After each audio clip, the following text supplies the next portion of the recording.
بسم اللہ الرحمن الرحیم۔ السلام علیکم ناظرین کرام۔ ایک عورت آئی اور بنی خلفہ کے محل میں اتری اور انہوں نے اپنی بہن ام عطیہ کے حوالے بیان کیا کہ جن کے شوہر نبی کریم صلی اللہ علیہ وآلہ وسلم کے ساتھ بارہا لڑائیوں میں شریک ہوئے تھے اور خود ان کی اپنی بہن اپنے شوہر کے ساتھ جنگوں میں گئی تھی۔ انہوں نے بیان کیا کہ ہم زخمیوں کی مرہم پٹی کیا کرتی تھی اور مریضوں کی خبر گیری بھی کرتی تھی۔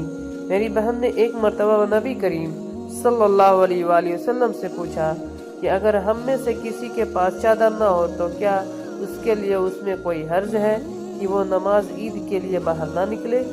آپ صلی اللہ علیہ وآلہ وسلم نے فرمایا اس کی ساتھی عورت کو چاہیے کہ اپنی چادر کا کچھ حصہ اسے بھی اڑا دے، پھر وہ خیر کے موقع پر اور مسلمانوں کی دعاؤں میں شریک ہو، یعنی عیدگاہ جائیں۔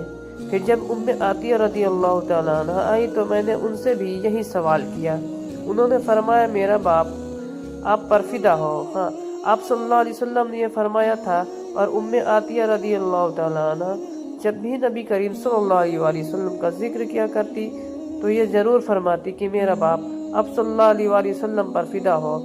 انہوں نے کہا میں نے آپ کو یہ کہتے ہوئے سنا تھا کہ جوان لڑکیاں، پردے والیاں اور حائضہ عورتیں بھی باہر نکلیں اور خیر کے موقع میں اور مسلمانوں کی دعاؤں میں شریک ہوں، اور حائضہ عورت جائے نماز سے دور رہے۔